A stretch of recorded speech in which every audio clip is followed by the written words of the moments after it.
The champagne bottle in my hand cost $300. The receipt in my other hand was for a hotel room I'd never seen.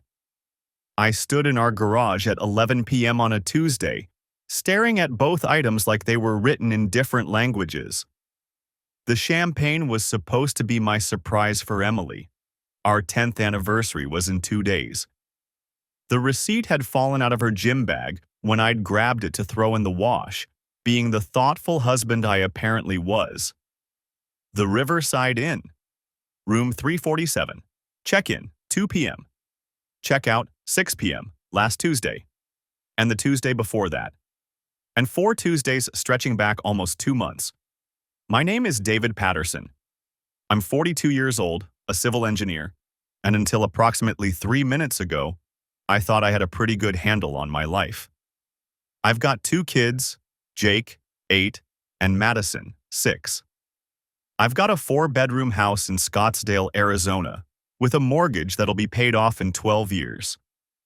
I've got a wife who teaches yoga 3 times a week and volunteers at the kids' school. Except she doesn't teach yoga on Tuesdays. The garage door leading into the house opened. Emily stood there in her pajamas, the light from the kitchen creating a halo around her blonde hair. She looked like an angel. She'd always looked like an angel. "David, what are you doing out here? It's freezing." It wasn't freezing. It was Arizona in March. But I was shaking anyway. "Just grabbing something from the car," I heard myself say. My voice sounded normal. That was weird. "Be right in." She smiled and closed the door. I looked down at the receipt again, memorizing details I'd already memorized. The hotel charged by the hour. That was a detail that kept stabbing me in the chest, over and over. Not even the decency of a full night. Just 4 hours. Just enough time. I pulled out my phone and opened our bank statements. I'd never had a reason to look closely before. We had separate accounts for personal spending and a joint account for household expenses. Very modern, very trusting. There they were, Tuesdays. The charges weren't to the hotel. She was smarter than that. They were to a coffee shop 2 blocks away.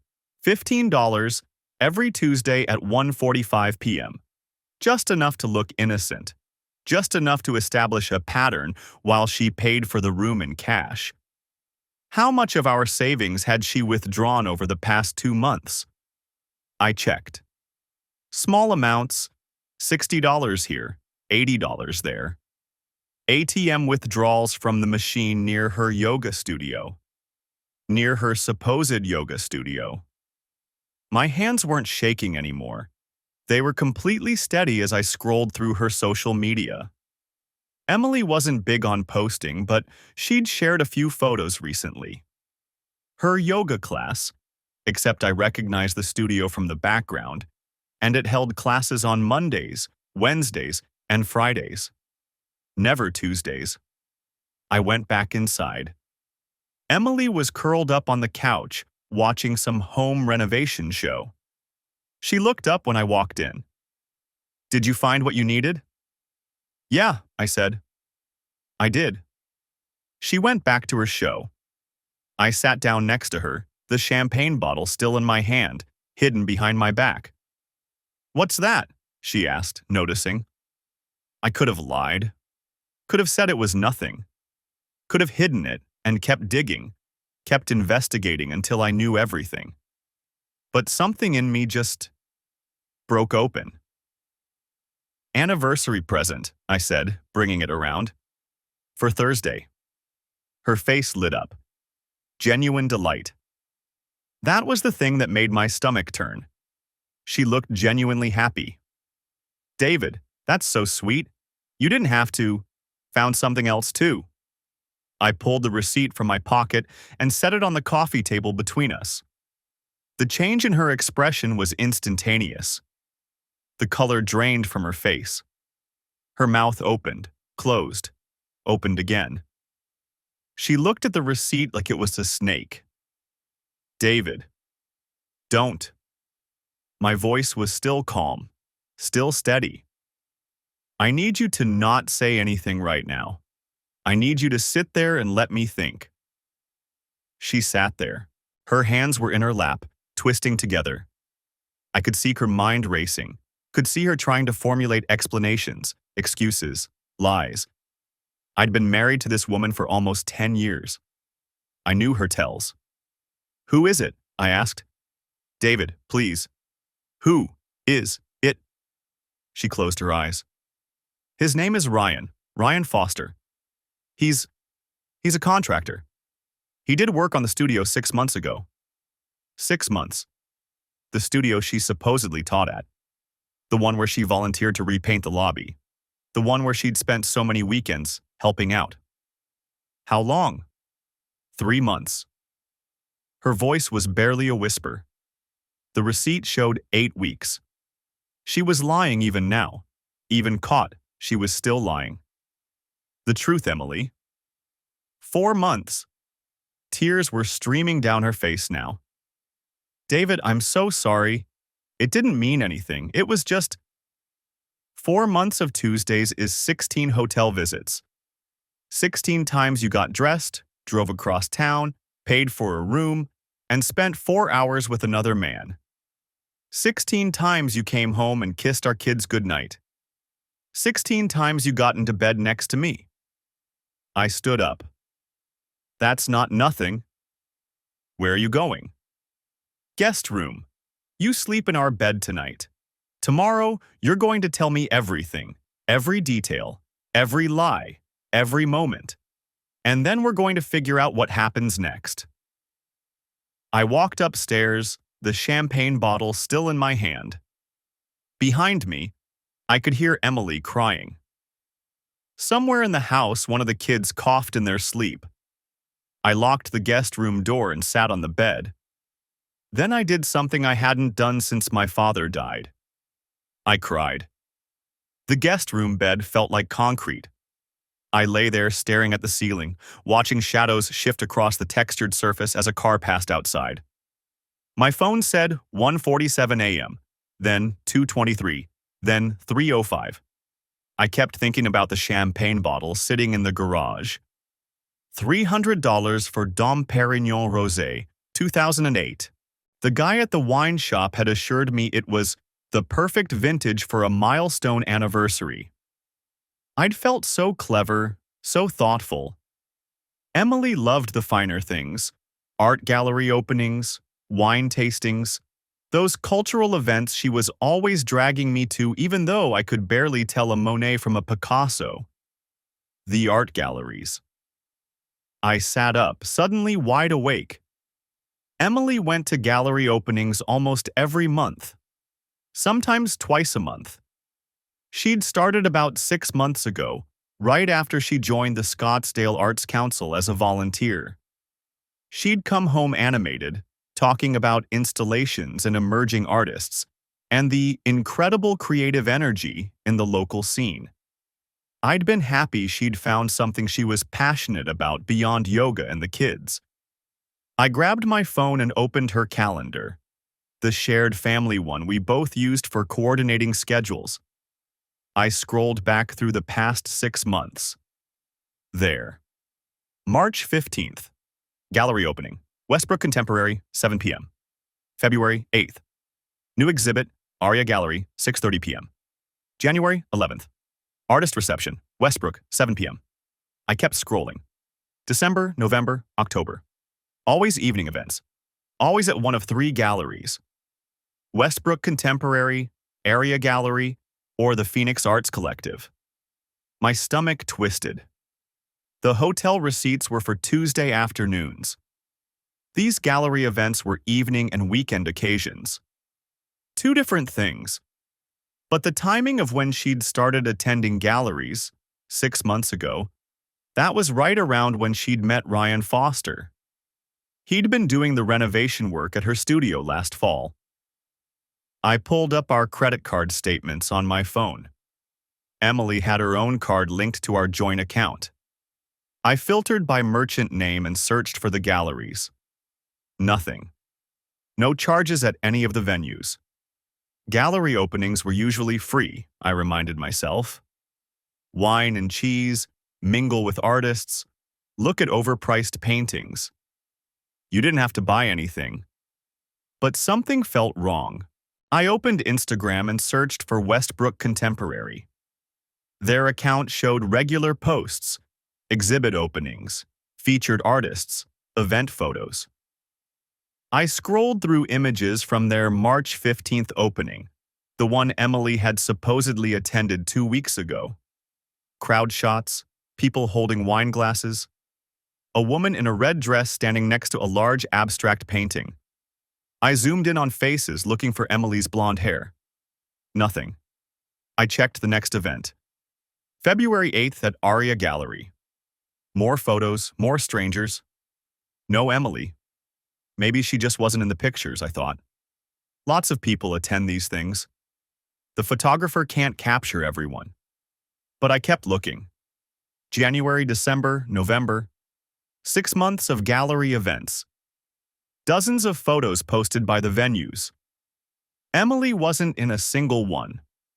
I sat there in the dark guest room, my phone screen glowing blue in my hands. The house was silent except for the hum of the air conditioning and the distant sound of a dog barking somewhere in the neighborhood. She'd lied about the yoga classes. What if she'd lied about the galleries, too? At 3:47 a.m., I finally fell into a thin, restless sleep. I dreamed about empty rooms with white walls and paintings covered in sheets. The kids woke me at 6:30, arguing about whose turn it was to use the bathroom. I heard Emily's voice in the hallway, patient and maternal. "Madison, you can use our bathroom. Jake, give your sister a minute." Normal. Everything sounded so impossibly normal. I showered in the guest bathroom and dressed for work, khakis and a button-down shirt. When I came downstairs, Emily was making pancakes while Madison sat at the kitchen table coloring and Jake played a game on his tablet. "Morning," Emily said quietly. Her eyes were red and puffy. She looked like she'd slept about as well as I had. "Morning." The kids looked up at me and I forced a smile. "Hey guys, pancakes, huh? Lucky." "Mom's making chocolate chip," Madison announced. "My favorite." "That's great, sweetie." Emily flipped a pancake, not looking at me. "Coffee's ready." "Thanks." I poured myself a cup and leaned against the counter, watching her cook. She moved mechanically, her shoulders tense. We existed in this strange bubble of false normalcy while our children sat oblivious just 10 feet away. "I have a meeting this morning," I said. "I'll be back around 11. That's when we'll talk." She nodded, still not meeting my eyes. "Okay." "Everything. You promised." "I know." Her voice cracked slightly. "I will?" I didn't actually have a meeting. I drove to Westbrook Contemporary Gallery instead. It was located in a renovated warehouse building in downtown Scottsdale, all exposed brick and industrial windows. A sign in the window advertised their current exhibition, Urban Landscapes, New Works by Trevor Walsh, opening reception March 15th. The gallery didn't open until 10. I sat in my truck across the street and waited, drinking gas station coffee that tasted like burnt rubber. At 9:55, a woman in her 50s approached the front door with keys. She wore black-framed glasses and had her gray hair pulled back in a neat bun. She unlocked the door and disappeared inside. I gave her 10 minutes, then crossed the street. A bell chimed when I pushed open the door. The interior was exactly what I'd expected. Polished concrete floors, white walls, track lighting illuminating large canvases. The woman from earlier stood behind a minimalist desk near the entrance. "Good morning," she said warmly. "Welcome to Westbrook. Feel free to look around." "Actually, I was hoping you could help me with something." I pulled out my phone and opened a photo of Emily, a family picture from Christmas. My wife has been attending openings here for the past few months. I wanted to surprise her with a membership or something, but I wanted to make sure I had the right gallery. Her name's Emily Patterson. The woman took my phone and studied the photo, her brow furrowing slightly. Emily Patterson. She was here March 15th for the Trevor Walsh opening, and I think January 11th before that. The woman handed back my phone, shaking her head. I'm sorry, I don't recognize her, but we do get quite a few people at our receptions. Let me check our mailing list. We have people sign in when they attend events. She turned to her computer and typed for a moment. Patterson, you said? Emily Patterson. More typing. Then she looked up. I'm not showing anyone by that name on our event lists. Are you sure she attended here? That's what she told me. Something in my voice must have conveyed more than I intended. The woman's expression shifted, becoming more guarded. I've been managing this gallery for 8 years. I'm here for every opening. I'm fairly good with faces, and I really don't recognize your wife. I'm sorry. What about after hours? The question came out before I'd fully thought it through. Do you ever rent the space for private events? Occasionally for corporate functions or private showings, but those are always scheduled through me, and we require… She stopped, studying my face. Is everything all right? Do you have security cameras? Now she definitely looked uncomfortable.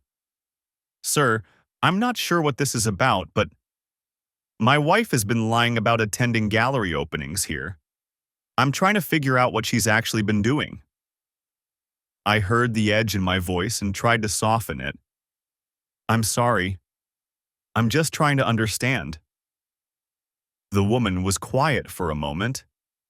Then she said, We do have security cameras. They cover the entrance and the main gallery space. If you're concerned about unauthorized access to the building, that's something I'd need to take seriously. The next opening is this Friday, right? Another Trevor Walsh event? She nodded slowly. A closing reception, yes. 7 to 9 p.m. Thank you for your time.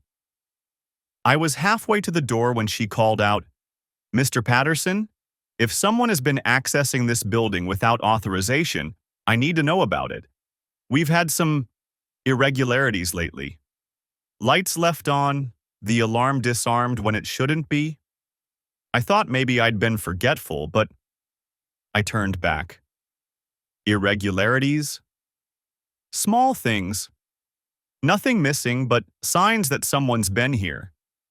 I mentioned it to the owner, but we couldn't figure out how anyone would have gotten in. Our security system logs every entry. Unless someone had a code. Her face went pale. We're very careful about who we give codes to. Just myself, the owner, and our installation crew. Does your installation crew include contractors? People who might have worked on the building? She didn't answer, but I could see the realization dawning in her eyes. The reception on Friday, I said. What time did you say it starts? 7 p.m. I think I might attend after all. The gallery manager's words kept echoing in my head. Contractors sometimes keep access codes longer than they should. Ryan Foster had worked on Emily's yoga studio. He'd know his way around alarm systems and security codes. The pieces were fitting together in a way that made my stomach turn. I sat in my car outside Westbrook Contemporary for 20 minutes, staring at the building's facade. The gallery had tall windows, currently dark except for security lighting. From the street, I could see white walls and the shadowy outlines of artwork. It looked exactly like what it was supposed to be, a professional art space, not a place for secret meetings. My phone showed 6:47 p.m. Emily had texted an hour ago, Gallery opening tonight. Should be home by 9. Love you. I'd responded with a thumbs up. Simple. Normal. The Westbrook Contemporary website listed no events for tonight. Their social media showed nothing. The building was clearly closed. No cars in the small parking lot, no lights beyond the security system. So where was Emily? I drove 3 blocks and parked on a side street with a clear view of the gallery's back entrance. The sun was setting, painting the sky in shades of orange and pink that would have been beautiful under different circumstances. Now they just looked like a countdown timer. At 7:23 p.m., a silver Honda Civic pulled into the alley behind the gallery. Emily's car. My heart rate picked up. I slid lower in my seat, watching. She got out, wearing a black dress I'd always liked, the one she saved for nice occasions. She'd told me at breakfast she had a reception tonight. Contemporary photography exhibit, she'd said. Should be fascinating. She looked around the alley once, then walked to the back door. No hesitation. She pulled out her phone, tapped something, and the door opened. She had the code. I waited. Counted to 60, then another 60. At 7:31, a white pickup truck turned into the alley. I didn't need to see the license plate to know who it was, but I took a photo anyway. Ryan Foster climbed out, also dressed nicer than usual. Button-down shirt, dark jeans. He didn't look around. Just walked straight to the same door and went inside. The door closed behind him. I sat there in the growing darkness, hands gripping the steering wheel. The evidence was right in front of me, but part of my brain still wanted to find an innocent explanation. Maybe they were both invited to a private event. Maybe the gallery manager had made a mistake about tonight's schedule. Maybe I was the crazy one, sitting in my car and spying on my wife. But I'd learned over the past few days that my instincts were sharper than I'd given them credit for. And every instinct I had was screaming that something was very wrong. I pulled up the gallery manager's business card and dialed before I could overthink it. Westbrook Contemporary, this is Diane. Hi, this is David Patterson. We spoke yesterday about the event attendance lists. Oh yes. Did you find what you needed? Actually, I have a different question. Is there any event scheduled at the gallery tonight? A pause. Tonight? No, we're closed. Our next opening is Friday evening. Are you sure? There are no private viewings or special appointments? Absolutely not. I'm the only one who schedules events, and we have nothing tonight. Why do you ask? I took a breath. Because there are 2 people inside your building right now. They entered through the back door about 10 minutes ago. The silence on the other end stretched long enough that I thought the call had dropped. Mr. Patterson, are you certain? I'm looking at the building right now. I watched them both enter. They used an access code. That's impossible. The only people with codes are myself, the owner, and our installation crew. Everyone else. She stopped. Wait. We changed the codes 3 weeks ago because of the irregularities I mentioned. If someone's inside with the old code, it means they shouldn't have it at all. What do you want me to do? Stay there. Don't approach the building. I'm calling the owner and the police. She hung up. I sat in the car, watching the dark gallery windows. A light had come on somewhere in the back, probably not visible from the street, but I could see a faint glow through the window wells near the foundation. My phone buzzed. Emily. Wine selection here is amazing. Having such a good time. I didn't respond. 15 minutes later, a police cruiser pulled up to the front of the gallery, lights off. 2 officers got out. A minute after that, Diane arrived in a silver SUV, followed by an older man in a Mercedes who I assumed was the owner. I got out of my car and walked over. Diane saw me first. "Mr. Patterson?" "That's me." The owner, a tall man with gray hair and expensive glasses, extended his hand. "Robert Westbrook, you're the one who called about trespassers?" I watched them enter through the back door. They're still inside. One of the officers, a woman with her dark hair pulled back, stepped forward. "Can you describe them?"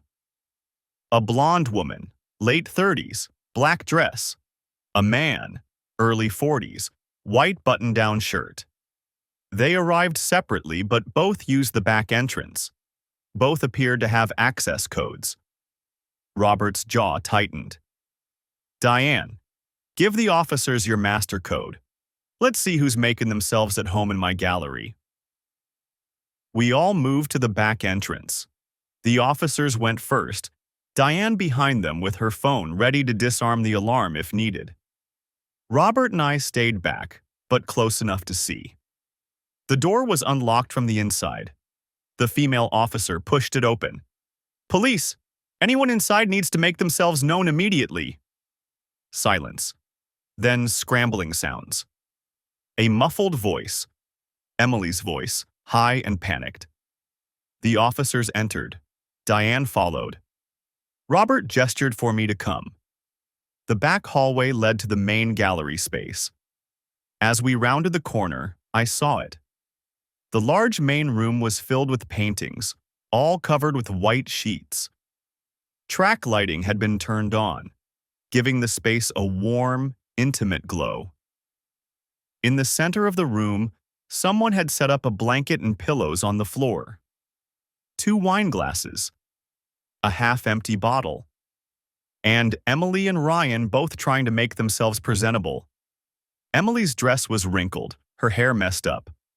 Ryan was buttoning his shirt with shaking hands. Emily saw me and the color drained from her face. "David, don't." My voice came out flat, emotionless. "Just don't?" The male officer stepped forward. "This is private property. Do either of you have authorization to be here?" Ryan opened his mouth, but nothing came out. Robert moved past me, his face red. "I've never seen either of these people before in my life. They absolutely do not have permission to be here." Diane was already on her phone, pulling up something.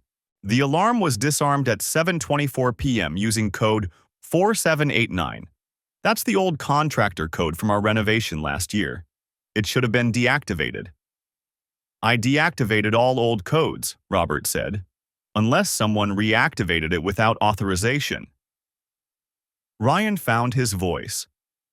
"Look, this is just a misunderstanding." "You're trespassing," Robert said, "in my gallery, using stolen access codes. This isn't a misunderstanding, it's a crime." Emily was crying now, mascara running down her face. She looked at me, pleading. "David, please, can we talk about this?" "You told me you were at a gallery opening," I said. "You were right about the gallery part." The female officer pulled out a notepad. "I need both of your names and identification." As Ryan and Emily fumbled for their wallets, I turned to Robert. "I'm sorry this happened in your space." He shook his head. "You did me a favor. We've been trying to figure out the security issues for weeks." He looked at Emily and Ryan with disgust. "Using my gallery as your personal love nest. Unbelievable." Diane was photographing the scene, the blanket, the wine, the covered paintings. "I'm documenting everything for the police report and our insurance." The next hour was a blur of questions and statements. The officers took everyone's information. Robert insisted on pressing full trespassing charges. Diane provided documentation of all the unauthorized access instances over the past 6 months. 6 months. Emily had been doing this for 6 months. "We'll need you to come to the station and give a formal statement," the female officer told me. "You're a witness to their entry." "I'll be there tomorrow," Emily tried to approach me as the officers escorted her and Ryan outside, but I turned away. I couldn't look at her. Not here. Not surrounded by the evidence of how thoroughly she'd lied. Robert touched my shoulder. I'm sorry you had to find out this way. Better than not finding out at all. I walked back to my car alone. Behind me, I could hear Emily crying, pleading with the officers. Ryan was silent. My phone buzzed with a text from Emily. Please don't do this. I blocked her number and drove home to relieve the babysitter. The police station smelled like burnt coffee and industrial cleaner. I sat in a plastic chair that was bolted to the floor, watching Emily through a window of reinforced glass as an officer took her statement in another room.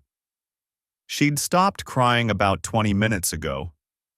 Now she just looked tired, her mascara smudged beneath her eyes, her shoulders slumped forward.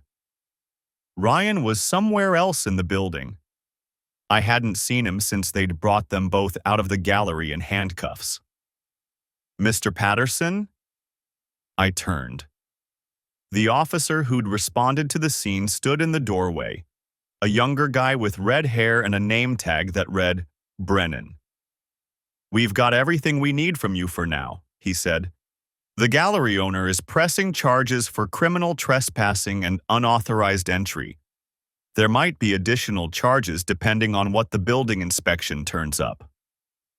Building inspection? The owner mentioned concerns about potential damage to the climate control system and security equipment. If there's vandalism or property damage, that changes things.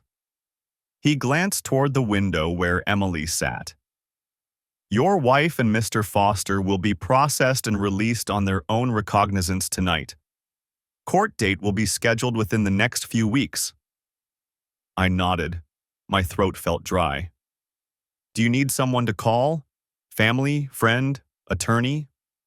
I'm fine, I said. The words came out automatically. Officer Brennan studied me for a moment, then handed me a business card. Victim Services Coordinator. They can provide resources if you need them. Counseling, legal referrals, that kind of thing. I took the card and put it in my wallet without looking at it. They let me leave around 1 a.m. I sat in my truck in the parking lot for a while, watching the entrance. Emily came out about 40 minutes later. No handcuffs this time, just her purse clutched against her chest and her phone pressed to her ear. She walked to her car without looking around. I watched her taillights disappear down the street. Ryan emerged 10 minutes after that, talking to someone on his phone. Probably a lawyer. Probably the same lawyer Emily had just called. I drove home. The house was dark, except for the porch light I'd left on. Mrs. Kowalski's car was still in the driveway. I'd texted her earlier to say I'd be late, that there was an emergency. She'd agreed to stay with the kids without asking questions. She was asleep on the couch when I came in, her reading glasses crooked on her face and a paperback novel open on her lap. I touched her shoulder gently. Oh. She sat up, blinking. David, is everything all right? Family emergency, I said. Thank you for staying.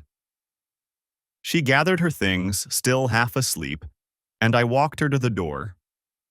The children were perfect angels, she said. Madison wanted an extra story, but they were both asleep by 9. After she left, I stood in the hallway outside the kids' rooms. Jake's door was half open, and I could see him sprawled across his bed, one arm hanging off the edge. Madison had kicked off her covers and was curled around her stuffed elephant. I closed my eyes and leaned against the wall. Tomorrow, I'd have to figure out what to tell them. Tonight, I just needed them to keep sleeping. I went to the guest room and sat on the edge of the bed. My phone buzzed. Emily. Where are you? I stared at the message. Then another one appeared. I'm outside. Please let me in. I walked to the front window and looked out. Her car was parked at the curb, headlights off. I could see her silhouette in the driver's seat, phone glowing in her hand. My phone rang. I declined the call. She tried again. I turned the phone off. I watched her sit there for another 20 minutes before she finally started the car and drove away. The next morning, I made pancakes. Jake and Madison ate them at the kitchen table while I drank coffee and pretended to read the news on my tablet. Emily still wasn't home. I'd checked the garage when I woke up. Her car wasn't there. "Where's Mom?" Madison asked, syrup dripping from her fork. "She had to go somewhere early," I said. "She'll be back later." Jake looked at me with that too perceptive expression he'd been developing lately. "Is she okay?" "She's fine," I said. "Eat your breakfast." I dropped them at school and went to work. My office felt surreal, like I'd stepped into someone else's life. My drafting table was exactly where I'd left it. The coffee mug I'd used yesterday was still sitting by my computer. Everything was normal except nothing was normal. I had 3 emails from Emily. I deleted them without reading them. At 10:30, my phone rang. Unknown number. I almost didn't answer, but something made me pick up. "Mr. Patterson, this is Vanessa Keller from Westbrook Contemporary, the gallery owner." I'd met her briefly last night before the police arrived, a woman in her 50s with silver hair and sharp eyes. "I wanted to follow up with you," she said. "First, to thank you for alerting us to the situation. Second, to let you know what we've discovered." I set down my pen. "All right." "Our security company did a full audit this morning. Mr. Foster used a contractor access code that should have been deactivated 3 months ago when his company finished the HVAC installation. Someone failed to remove him from the system." She paused. "We also found evidence that he'd been accessing the building regularly for approximately 5 months. Motion sensors, door logs, that sort of thing." 5 months. Emily had said 6 months of gallery openings. "There's also the matter of our wine inventory," Vanessa continued. "We keep a small collection for private events and donor receptions. We're missing 8 bottles. High-end vintages, total value around $4,000. I closed my eyes. "You think they took them?" "The timeline matches. We're reviewing security footage now, but the cameras in the storage area were disabled during several of Mr. Foster's visits." Her voice was crisp, professional. "I wanted you to be aware that we'll be pursuing additional charges for theft. The district attorney's office has been notified." "Thank you for telling me." "There's one more thing." She hesitated. "This is somewhat awkward, but I feel you should know. Your wife contacted me this morning. She wanted to apologize and to ask if we might reconsider pressing charges." I didn't say anything. "I told her that wasn't possible," Vanessa said. "What happened was a serious breach of trust and security. Beyond the legal issues, we have a responsibility to our artists, our donors, our community. We can't simply overlook this." "I understand." She also asked if she could still attend our public events in the future, once this is resolved. Another pause. "I've banned both her and Mr. Foster from the premises. Permanently." I thought about Emily's face when she talked about art. The way she'd light up describing some painting or sculpture she'd seen.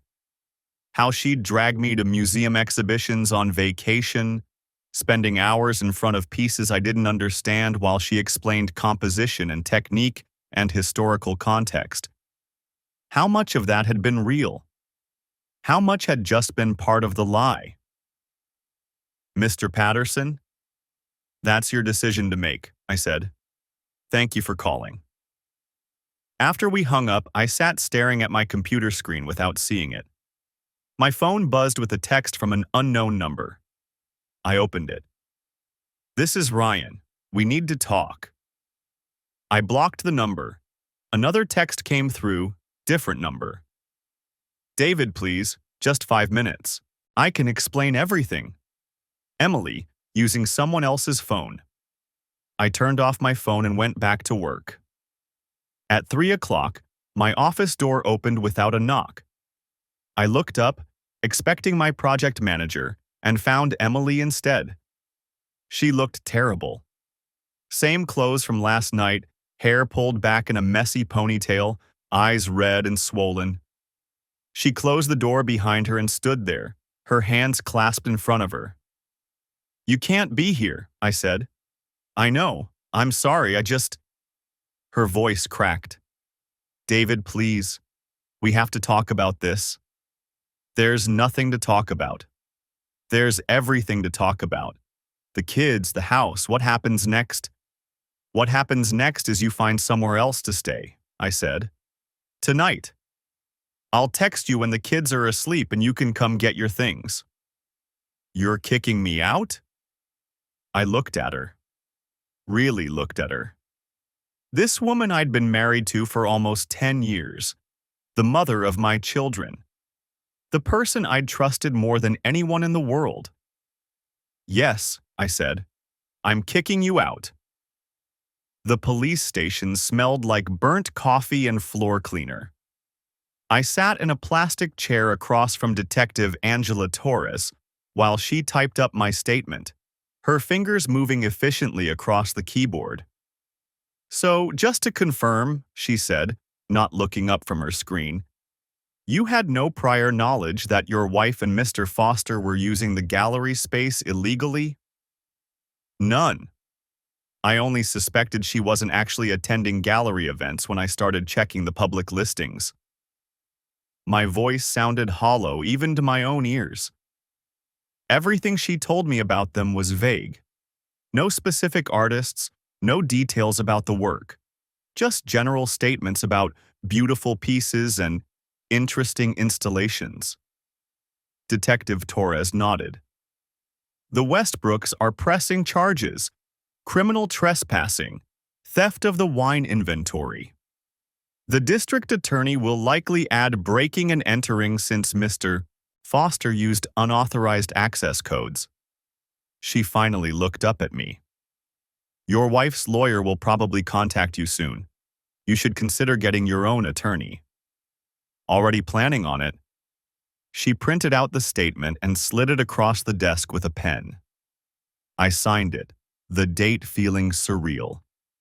March 18th. 2 days ago, I'd been planning our anniversary dinner.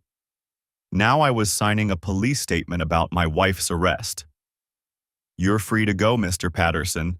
Someone from our office will be in touch if we need anything else." I drove home in the dark, the dashboard clock reading 2:47 a.m. The house was quiet when I let myself in. I'd texted my neighbor Linda around midnight. She'd been watching Jake and Madison since dinner, probably wondering where the hell we were. Her response had been brief. "Kids are asleep in guest room. Take your time." I found them curled up together in Linda's guest bed, Madison's arm thrown over Jake's shoulder. They looked peaceful, innocent. I stood in the doorway for a long moment, trying to figure out how I was going to explain any of this. Linda appeared behind me, her voice barely a whisper. "Everything okay?" "No." I didn't elaborate, couldn't. "Do you need me to keep them tomorrow? Today, I mean." "That would help. Thank you." She squeezed my shoulder once and disappeared back down the hall. I carried the kids to my car one at a time, buckling them into their seats. Neither one woke up. Jake mumbled something about dinosaurs.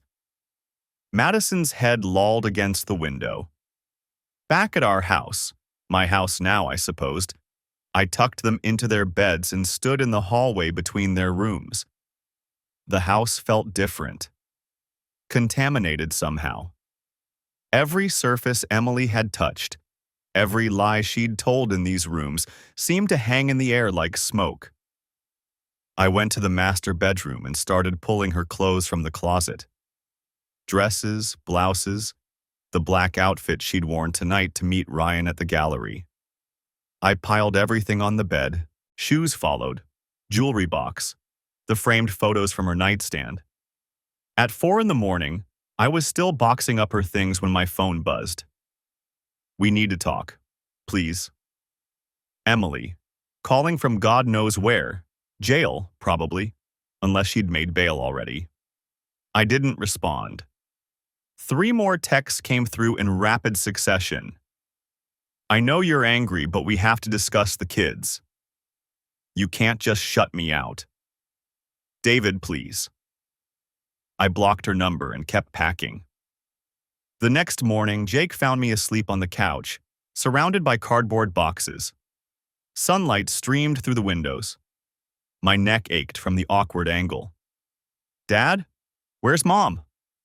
I sat up, my brain foggy. "She had to go away for a little while, buddy." "Where?" "I'm not sure yet." The lie tasted bitter. "Hey, how about we get pancakes for breakfast? The good ones from Millie's." Jake's face brightened slightly, but his eyes still held questions. "Can we get chocolate chip?" "Absolutely." Madison wandered out a few minutes later, rubbing her eyes. "Why are there boxes everywhere?" "Just doing some organizing." I stood, my back protesting. "Get dressed. We're going out for breakfast." At Millie's diner, I watched them demolish their pancakes while I pushed scrambled eggs around my plate. My phone had been buzzing all morning. Unknown numbers I didn't answer, voicemails I didn't check. Finally, I powered it off completely. "Dad, you're not eating," Madison observed. "Not very hungry, sweetie." "Are you sick?" "A little tired, that's all." Jake studied me with those serious, 8-year-old eyes that saw too much. "Is Mom coming back?" The question hung there. Other diners chatted around us, oblivious. A waitress refilled coffee cups. Someone laughed at the counter. "I don't know," I said finally. "Things are complicated right now." "Did you guys have a fight?" "Something like that." Madison's lower lip trembled. "I want Mom." "I know, baby. I know." By Monday, the situation had metastasized into something I could barely recognize. Emily had made bail. Sunday morning, I learned this from a terse email from an attorney named Gerald Winters, who informed me he was representing her and that we needed to arrange a time to discuss temporary custody arrangements and asset division. I'd hired my own lawyer, a sharp-eyed woman named Patricia Vaughn, who specialized in divorce cases. Her office was downtown, all glass and steel and expensive furniture. "Walk me through the timeline again," she said, pen poised over her legal pad. I did. The hotel receipts, the fake yoga classes, the gallery deception, the arrest. Patricia didn't react with shock or sympathy. She just took notes, asked clarifying questions, requested documentation. When I finished, she sat back in her leather chair. "The criminal charges work in your favor for custody. Trespassing, theft. These demonstrate poor judgment and dishonesty. Arizona is a no-fault divorce state, but the affair and criminal activity will influence custody decisions and possibly asset division." She tapped her pen against the pad. "Do you want full custody?" "Yes."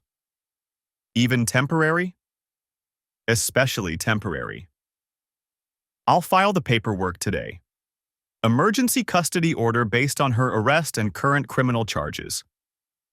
We'll argue that her behavior demonstrates she's not a stable guardian for the children right now." Patricia's expression remained neutral, professional. "Be prepared for pushback. Her attorney will argue that her relationship with the children is separate from her relationship with you. She lied to them too. Every Tuesday night for 4 months, she told them she was teaching yoga. She wasn't. That helps. Document everything. Every lie you can verify, every inconsistency. Keep a record of all communication attempts from her side and your responses. She pulled out a business card. This is a therapist who specializes in children dealing with divorce. I'd recommend getting Jake and Madison in to see her soon. It'll look good for the custody hearing, and frankly, they're going to need it. I took the card. Dr. Melissa Grant, child and family psychologist. One more thing, Patricia said. The gallery situation. The Westbrooks pressing charges. That's going to generate publicity. Scottsdale art scene is small. People talk. Are you prepared for that? I hadn't thought about it. Will it affect the kids? Potentially. If it hits the local news, other parents might hear about it. School gossip. She shrugged. Nothing we can control, but something to be aware of. The publicity came faster than expected. Tuesday morning, a local arts blog ran a story. Westbrook Contemporary presses charges after unauthorized gallery access. It didn't name Emily or Ryan, but it included enough details that anyone in the art community would be able to piece it together. By Wednesday, the Scottsdale Daily had picked it up, and this time they did include names.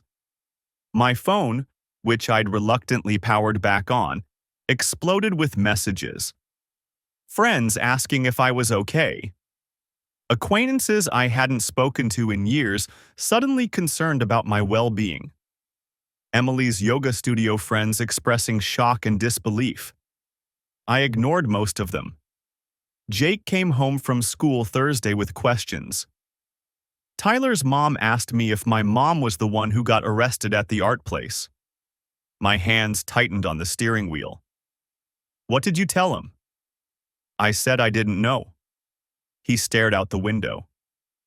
But it is her, isn't it? There was no point lying anymore. Yes. Why was she arrested? She was somewhere she wasn't supposed to be. With the man from the restaurant? I'd forgotten Jake had seen Ryan that one time, months ago, when Emily had introduced him as a friend from the studio. Yes. Jake processed this silently. Then, are you getting divorced? Probably. Okay. His voice was small. Can we still get pizza on Fridays? My throat tightened. Yeah, buddy, we can still get pizza. The school called at 10:47 a.m. on Thursday. I was reviewing structural plans for the Tempe project when my phone buzzed. The caller ID showed Madison's elementary school. My stomach dropped. Mr. Patterson, this is Principal Novak at Sunrise Elementary. Is Madison okay? She's physically fine, but there's been an incident. Can you come to the school? I think it would be best if we spoke in person. I was in my truck within 3 minutes. The drive to Sunrise Elementary took 12 minutes. I spent 11 of them gripping the steering wheel hard enough to make my knuckles white, trying not to imagine what incident meant. Madison had been so quiet the past few days. Both kids had. Jake retreated into video games. Madison stopped talking about her day at dinner.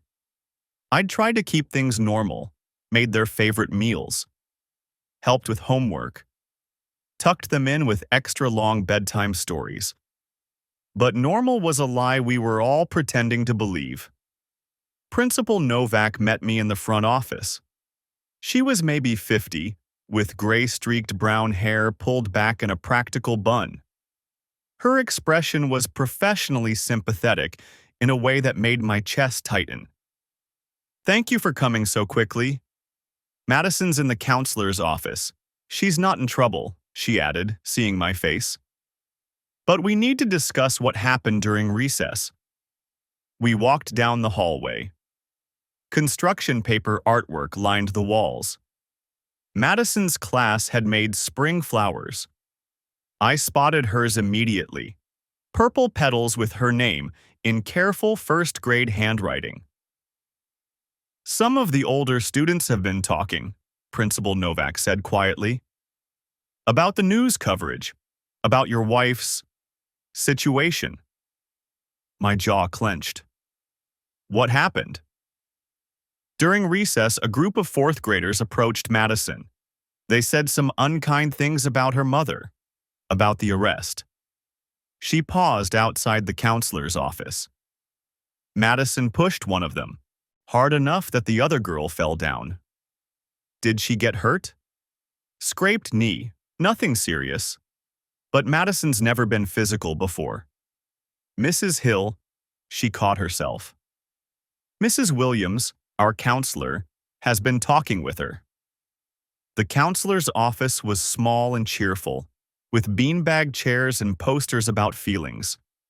Madison sat in one of the beanbags, knees pulled to her chest. Her eyes were red-rimmed. When she saw me, her face crumpled. I crossed the room in 2 steps and knelt beside her. She threw her arms around my neck. I'm sorry, Daddy. I'm sorry. It's okay, sweetheart. It's okay. Mrs. Williams was younger than I expected, maybe early 30s, with kind eyes behind wire-rimmed glasses. She gave us a moment before speaking. Madison's had a rough morning, she said gently.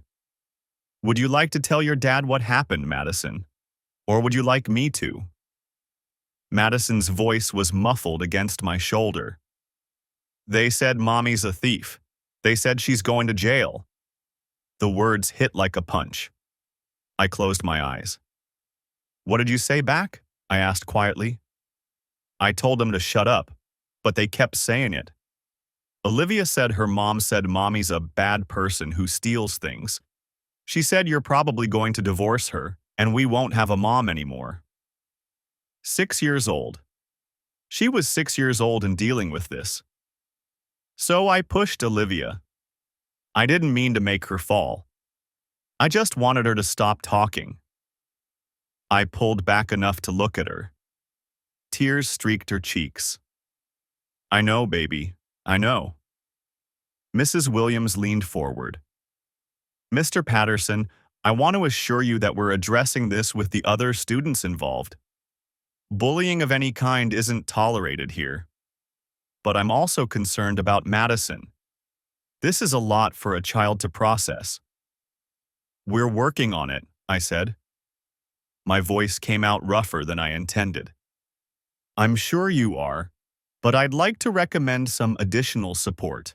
I have contact information for several excellent child therapists who specialize in family transitions. Both Madison and Jake might benefit from having someone to talk to who's outside the situation. She handed me a printed list. 3 names, phone numbers, brief descriptions of their specialties. Dr. Amy Brennan, Dr. Robert Kimball, Dr. Lisa Nguyen. I folded the paper and put it in my pocket. Thank you. Madison can go back to class if you think she's ready. Or you're welcome to take her home for the rest of the day. I looked at my daughter. What do you want to do, Maddie? She wiped her nose with the back of her hand. I want to go home. We stopped at the front desk to sign her out.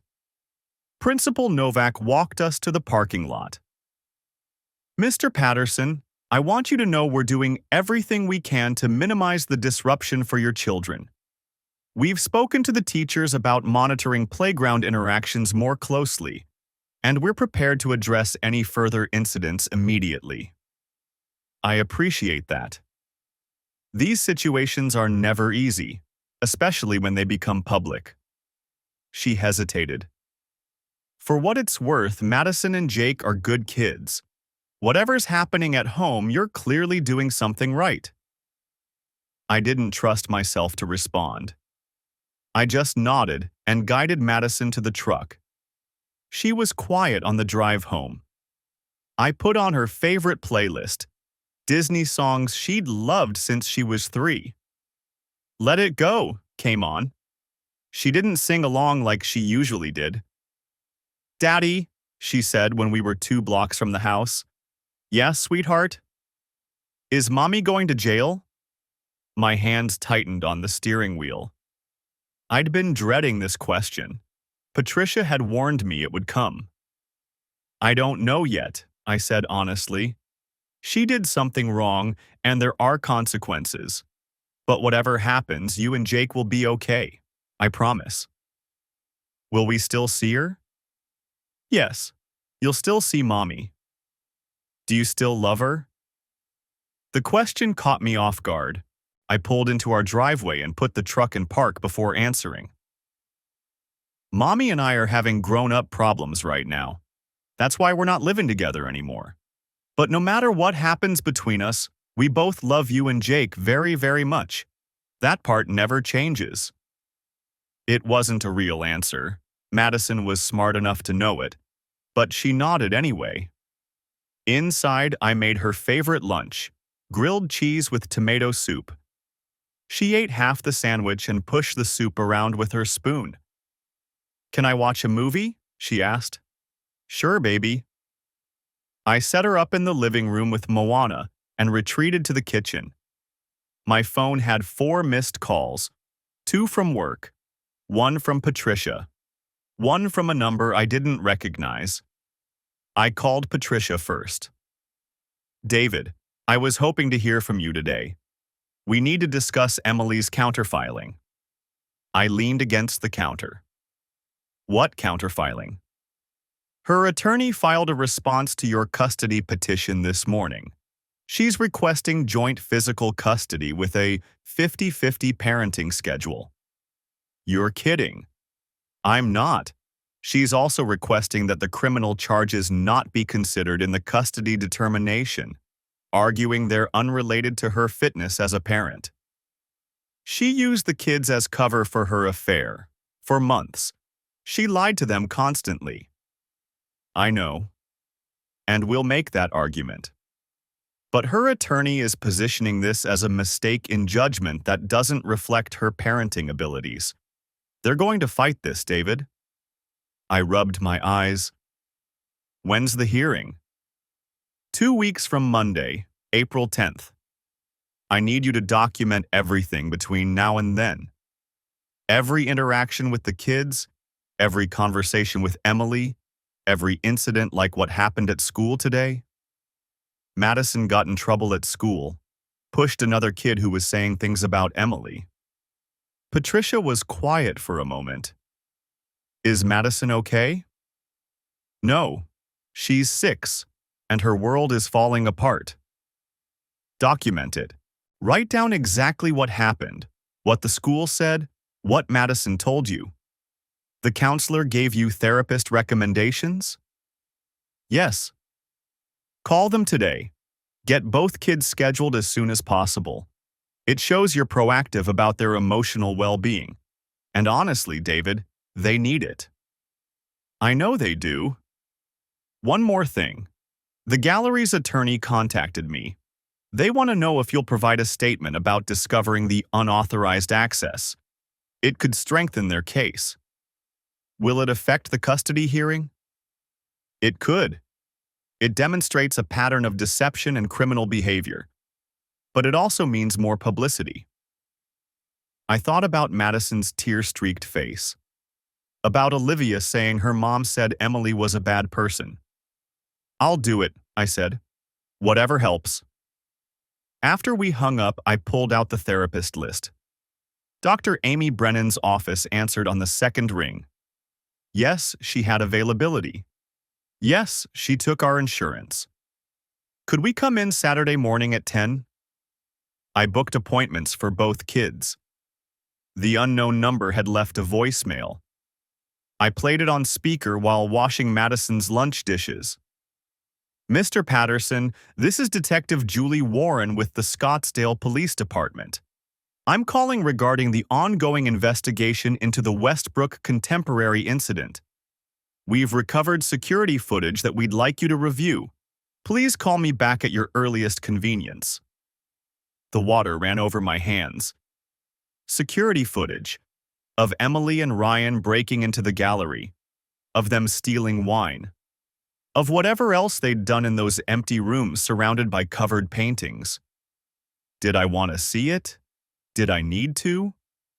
From the living room, I heard Moana singing about how far she'd go. Madison's small voice joined in, tentative and off-key. I dried my hands and picked up my phone. I called Detective Warren back and told her I'd review whatever footage she needed. The appointment was set for Monday morning. That weekend, I took Jake and Madison to their first therapy session with Dr. Brennan. She had a warm office with soft lighting and shelves full of toys that looked well used. She saw them separately, Madison first, then Jake.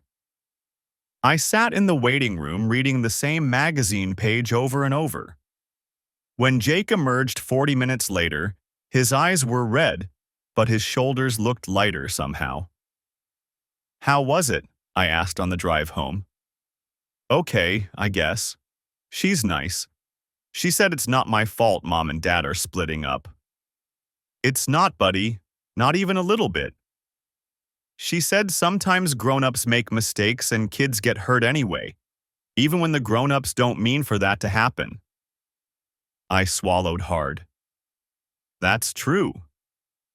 I told her I'm mad at Mom. "Is that okay?" "Yeah, Jake, that's okay." The custody hearing happened on a gray April morning. Emily sat across the courtroom with her attorney, wearing a conservative navy dress and minimal makeup. She'd cut her hair shorter. She looked smaller than I remembered. We didn't make eye contact. Patricia presented our case methodically. The affair. The lies to the children. The criminal charges still pending. Madison's incident at school. The therapist's preliminary assessment that both children were experiencing significant emotional distress related to their mother's deception. Emily's attorney countered that she'd been a devoted mother for 10 years. That one mistake, however serious, didn't negate a decade of bedtime stories and school volunteering and soccer practices. That the children needed both parents. The judge was a woman in her 60s with steel gray hair and reading glasses on a chain.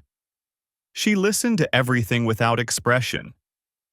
"I've reviewed all the submitted materials," she said finally, "including the police reports, the school incident documentation, and the therapist's initial evaluation. Mrs. Patterson, your actions demonstrated a pattern of deception that directly involved your children. You used parenting time as cover for an extramarital affair. You lied repeatedly to your family." Emily's face crumpled. Her attorney put a hand on her arm. "However," the judge continued, "I'm not convinced that this behavior, serious as it is, constitutes grounds for completely severing the parent-child relationship at this time. The children are young.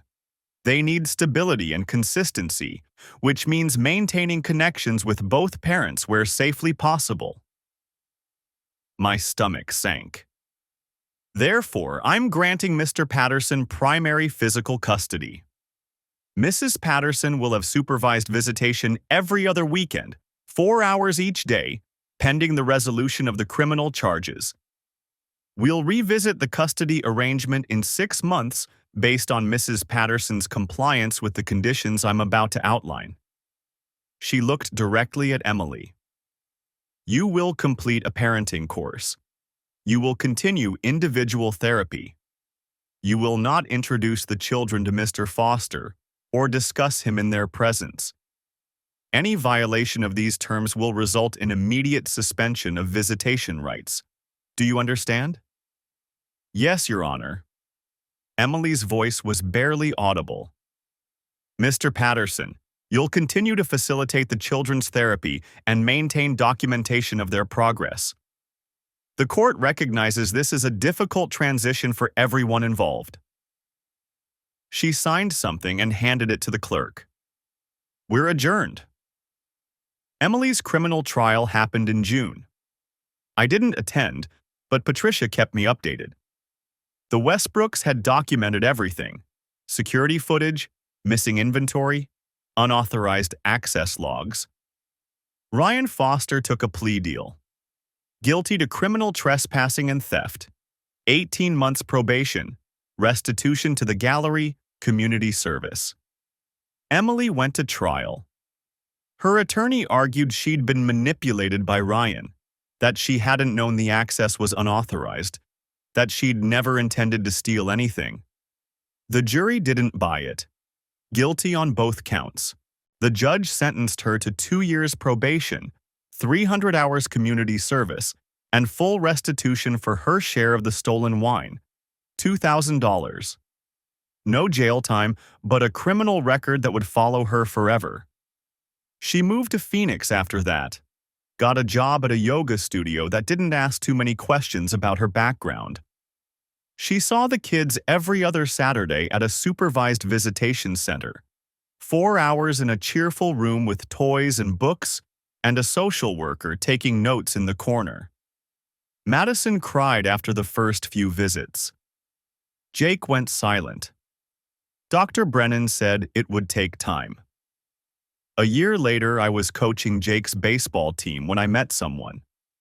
Her name was Rachel, and her son was Jake's teammate.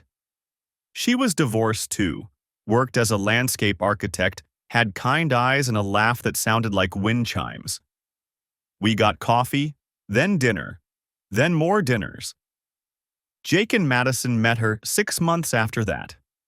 It was awkward at first, everyone too polite, trying too hard. But Rachel didn't try to be their mother. She was just herself. Patient. Honest. Present. Emily's supervised visitation became unsupervised after 18 months of compliance. The kids started staying with her every other weekend. It was still hard. Madison had nightmares sometimes. Jake struggled with trust. But slowly, painfully, a new normal emerged. I never did open that bottle of champagne. It sat in the back of my wine fridge for 2 years before I finally poured it down the sink. Some anniversaries aren't worth celebrating. 5 years after that night in the garage, I stood in Jake's middle school gymnasium watching him accept an award for academic excellence. Madison sat next to me, now 11, rolling her eyes at her brother's awkward wave to the crowd. Rachel squeezed my hand. Emily was there too, sitting 3 rows back with her new partner. Not Ryan. Someone she'd met in a support group for people rebuilding their lives after mistakes. They'd been together for a year. The kids liked him well enough. We weren't friends, Emily and I. We'd never be friends. But we'd learned to be civil, to co-parent, to put Jake and Madison first even when it hurt. After the ceremony, Emily approached us carefully. Jake did great. Yeah, he did. Madison, I love your dress. Is that new? Rachel helped me pick it out. Madison said it without malice, just fact. Emily's smile faltered for just a second. She has good taste. We stood there in awkward silence while kids and parents swirled around us. Then Emily said, I should go, but David, thank you for not poisoning them against me. You could have. They needed their mother, I said, even after everything. She nodded, tears in her eyes, and walked away. Rachel leaned against my shoulder. You okay? Yeah, I said. And I meant it. The thing about betrayal is that it doesn't end cleanly. There's no moment where everything suddenly makes sense. No revelation that makes the pain worthwhile. You just wake up one day and realize you've been carrying it a little easier. Then another day. Then another. Jake and Madison grew up knowing their mother had made terrible choices. But they also knew she loved them, that she'd worked hard to earn back their trust, that people could fail catastrophically and still deserve a chance to do better. They learned that love isn't enough by itself. That trust, once broken, has to be rebuilt brick by brick. That honesty matters more than comfort. And I learned that you can't protect your children from every hurt. You can only teach them how to survive it, how to heal, how to recognize red flags and demand better for themselves. The champagne bottle was gone, but I still remembered the weight of it in my hand that night. The receipt. The moment everything changed. Some gifts reveal more than we ever wanted to know. And sometimes, that's exactly the gift we needed.